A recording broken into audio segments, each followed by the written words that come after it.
Shalom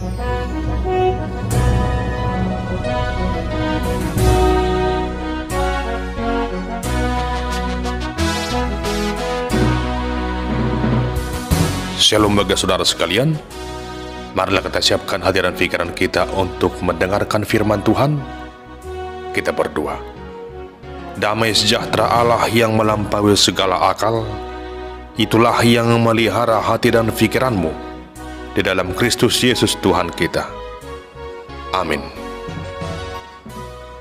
Saudara terkasih dalam Kristus Yesus, selamat Paskah buat kita sekalian.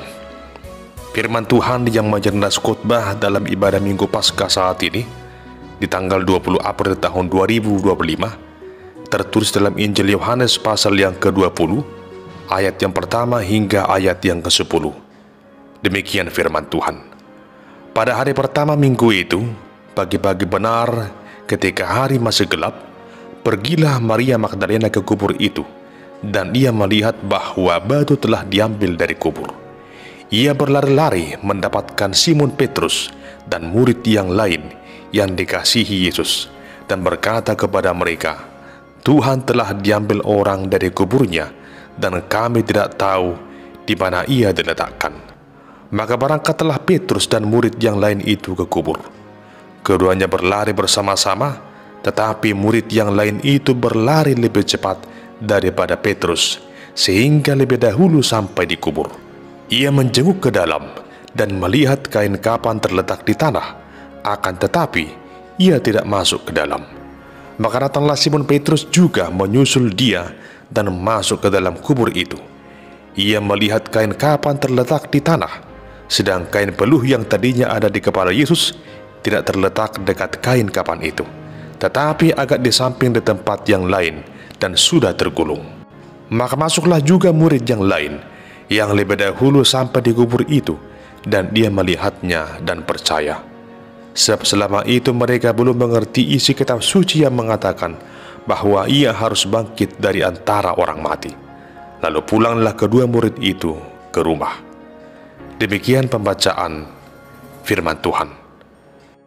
Saudara terkasih dalam Kristus Yesus, peristiwa kebangkitan Yesus Kristus dari kematian yang kita sebut dengan Paskah sesungguhnya merupakan satu hal yang amat penting dalam kekristenan, bahkan disebut sebagai landasan hidup beriman orang yang percaya.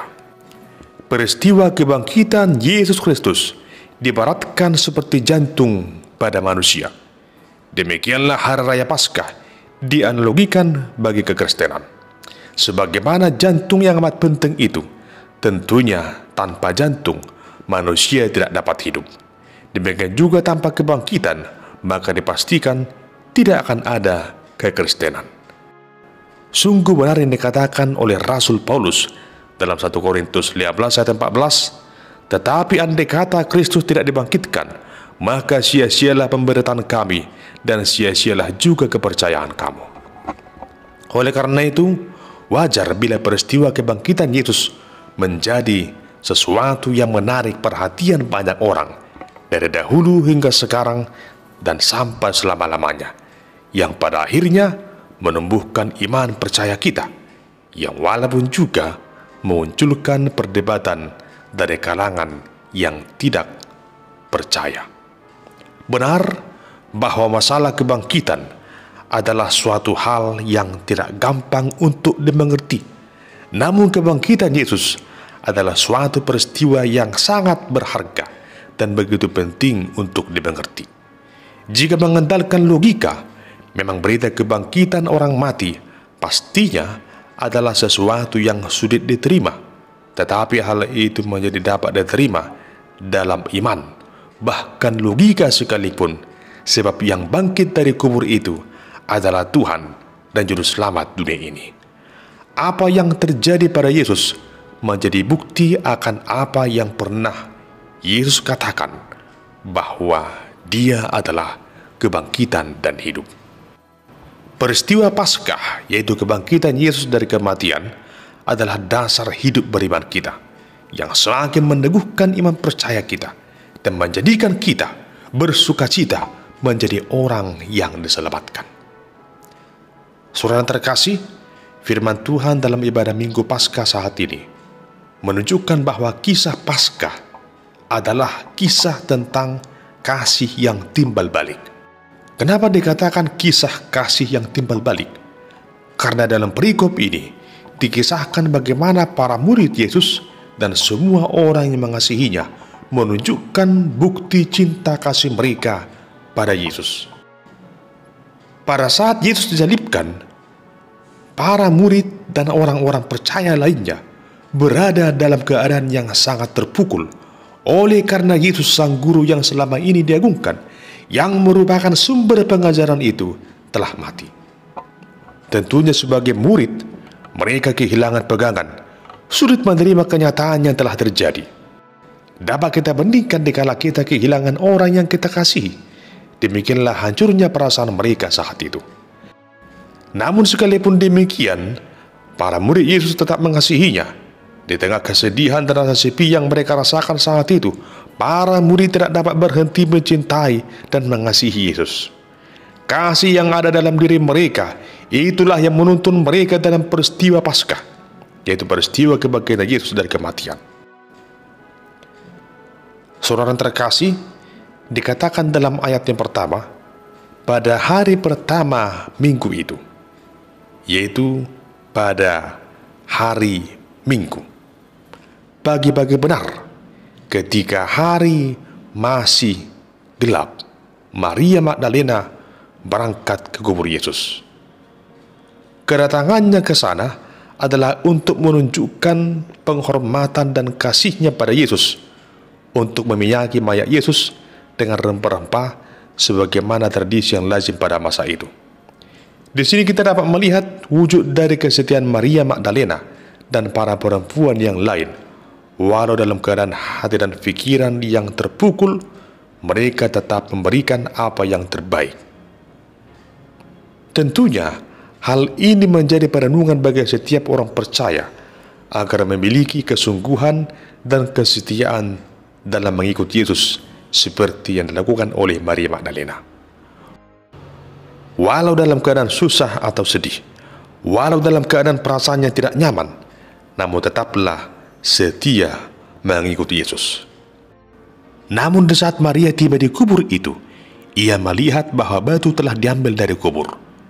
Dalam Injil Markus dikatakan bahwa penutup kubur itu telah terguling. Hal itu membuat Maria terkejut, dan di tengah rasa takutnya itu, ia berlari menuju para murid yang lain dan berkata bahwa tubuh Tuhan telah diambil. Apa yang terjadi saat itu secara spontan menggerakkan Petrus dan Yohanes berlari menuju kubur itu, hendak memastikan apa yang dikatakan Maria saat itu. Kubur kosong itu membuat murid-murid berlari. Adapun kata berlari di sini menuju kepada suatu tindakan ingin melihat dengan cepat. Saudara terkasih, di sini kita dapat merenungkan, seberapa besarkah kasihmu kepada Yesus?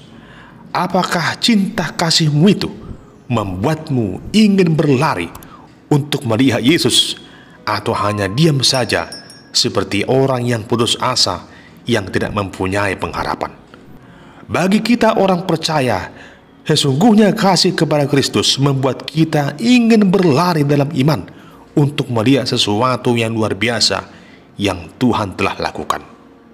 Inilah yang kita lihat dalam Paskah, di mana Paskah menuntun kita ke sana agar iman kita tidak stagnan, tidak hanya bergerak perlahan-lahan, namun berlari lebih kencang menuju tujuan yang pasti dalam pengharapan yang hidup. Oleh karena itu, seberat apapun masalah atau hal-hal mustahil yang ada di depan, mari bergerak, berlari menuju satu tujuan yang pasti dalam iman dan pengharapan dalam Kristus Yesus Tuhan kita. Saudara terkasih, jika pada mulanya Maria Magdalena dalam ketakutannya menyimpulkan bahwa tubuh Tuhan telah diambil orang, walau hal itu suatu hal yang mustahil, sebab kubur itu disegel dan dijaga oleh tentara elit Romawi. Dan memang tidak mungkin orang mencuri mayat Yesus. Dan ketika hal itu dilihat oleh Petrus dan Yohanes, memang benar bahwa tubuh Yesus tidak ada lagi dalam kubur itu. Yang mereka lihat adalah kain kafan terletak di tanah, sedang kain peluh terletak terpisah dan sudah tergulung. Seandainya jenazah Yesus dicuri orang, maka mustahil kain kafannya itu dibuka dan ditinggalkan di lokasi kejadian. Dan mustahil orang tersebut akan menggulung kain peluhnya dengan rapi. Hal ini menjadi data yang sangat mendetail yang disampaikan oleh Yohanes. Ini menjadi sebuah bukti bahwa Yesus benar-benar telah bangkit. Ia tidak dicuri orang, namun dia bangkit dari kematiannya. Jika sebelumnya mereka dalam keraguan oleh karena mereka belum mengerti isi kitab suci, sebagaimana dikatakan dalam ayat yang ke-9, namun setelah melihat bukti nyata dari kebangkitannya, maka mereka pun sungguh-sungguh percaya bahwa apa yang dinubuatkan tentang Yesus telah digenapi, bahwa ia harus bangkit dari antara orang mati. Lalu mereka pun kembali pulang memberitakan bahwa Yesus telah bangkit dari kematian. Saudara terkasih, Paskah atau hari kebangkitan Yesus dari kematian adalah landasan hidup beriman kita sebagai orang yang percaya. Kubur yang kosong adalah bukti bahwa kematian telah ditaklukkan Yesus. Maut sungguh tidak berkuasa atas Yesus, sebab dia adalah kebangkitan dan hidup. Peristiwa kebangkitan adalah suatu peristiwa yang sungguh berarti bagi kita, sebab tanpa peristiwa kebangkitan maka iman Kristen tidak akan ada artinya. Penderitaan dan salib akan tinggal menjadi sebuah kenangan yang memilukan. Hidup beriman kita akan terasa hampa jika kisah Yesus berakhir pada kematian. Namun satu hal yang luar biasa telah terjadi, dan itu kita temukan dalam peristiwa Paskah, bahwa kematian bukanlah akhir kisah Yesus, sebab ia telah bangkit dari kematian itu.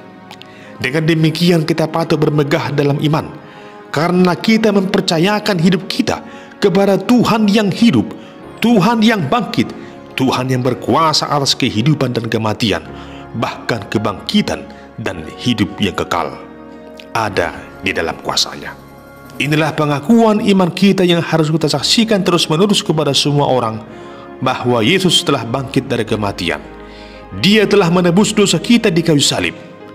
Dia telah mati dan turun ke dalam kerajaan maut. Namun pada hari yang ketiga, Yesus telah bangkit, mengalahkan kuasa dosa dan maut, sehingga setiap orang yang percaya kepadanya akan beroleh hidup yang kekal. Inilah seruan Paskah bagi kita saat ini, agar kita selaku orang yang percaya, selaku orang yang telah beroleh keselamatan dalam Kristus Yesus, memiliki iman yang menyala-nyala, penuh semangat, berlari menyerukan bahwa Yesus telah bangkit. Dialah Tuhan dan Juru Selamat dunia ini. Selamat Paskah, Tuhan Yesus memberkati. Amin. Kita berdoa. Terpujilah Engkau, ya Tuhan Yesus, Sang Juru Selamat hidup kami, yang telah bangkit dari kematian. Engkaulah Tuhan yang hidup, yang berkuasa di bumi dan di surga. Tuhan yang kami puji dan sembah.